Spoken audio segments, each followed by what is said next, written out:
আসসালামু আলাইকুম। আজকে আমি কোনো সাধারণ খবর বলতে আসিনি।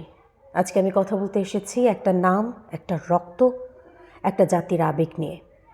শরীফ ওসমান হাদী। এই নামটা এখন শুধু একজন মানুষের নাম না, এই নামটা এখন বাংলাদেশের আবেগ।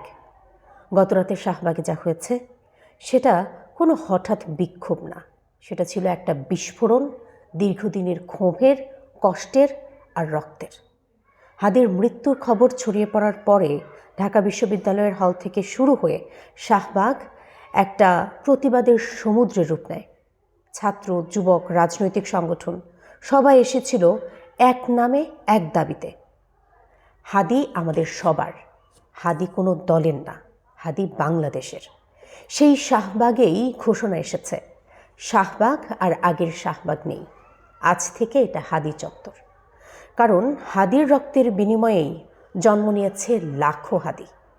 লড়াই করতে শেখা, ভয়কে অতিক্রম করা, অন্যায়ের সামনে দাঁড়াতে শেখা হাদী। এরপর আরও বড় ঘোষণা আসে, ঢাকা বিশ্ববিদ্যালয়ের শেখ মুজিবুর রহমান হলের নাম পরিবর্তন করে শহীদ ওসমান হাদী হল। এটা শুধু একটা নামের পরিবর্তন না, এটা ইতিহাসের সঙ্গে মুখোমুখি দাঁড়ানো। হাদী কোনো ক্ষমতার নাম ছিল না, হাদী ছিল প্রতিবাদের নাম। সে ছিল সাহসের প্রতীক, সে ছিল এমন এক সম্পদ যাকে হারিয়ে বাংলাদেশ আরও গরিব হয়ে গেছে। হাদী কোনো অস্ত্র ধরেনি, অস্ত্র ধরতে শেখায়ওনি, কিন্তু সে ভয় ধরিয়ে দিয়েছিল অন্যায়ের বুকে। আজ তাই শাহবাগ কাঁপে, আজ তাই মানুষ নাম বদলায়, আজ তাই রাস্তা কথা বলে। কিন্তু এই আবেগের মধ্যেও একটা কথা পরিষ্কার, হত্যার বিচার চাই, সহিংসতা নয়, ন্যায় বিচার চাই।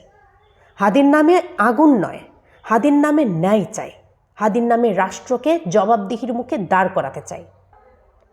আজকে জুমার পর দেশজুড়ে দোয়া, মিছিল এবং সমাবেশ হবে।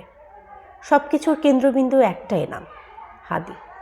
কারণ হাদী শুধু একজন শহীদ না, হাদী হলো আমাদের বিবেকের নাম। যে বাংলাদেশ অন্যায়ের সঙ্গে আপোষ করে না, যে বাংলাদেশ মাথা নত করে না, যে বাংলাদেশ সত্যের পক্ষে দাঁড়ায়, সেই বাংলাদেশের নাম হাদী। আজ হাদীকে ভালোবাসা মানে ভয়কে ঘৃণা করা, আজ হাদীকে ভালোবাসা মানে চুপ না থাকা।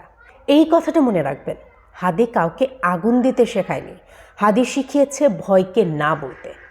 জনগণই এদেশের শক্তি, জনগণই বিচার আদায় করে।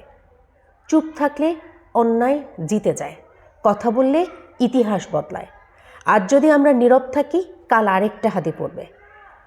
আজ হাদীর রক্ত আমাদের কাছে একটা প্রশ্ন রেখে গেছে, আমরা কি শুধু কাঁদব নাকি অন্যায়ের সামনে দাঁড়াবো? হাদী মরে যায়নি, হাদীর দায়িত্ব দিয়ে গেছে। এই দেশ আমাদের, এই বিচার আমাদের। হাদীর নামে শপথ, অন্যায়ের সঙ্গে আর কখনো কোনো আপোষ না। হাদী আমাদের আবেগ, হাদী বাংলাদেশের আবেগ। হাদী ছিল, হাদী আছে, হাদী থাকবে বাংলাদেশের সবচেয়ে মূল্যবান সম্পদ হয়ে।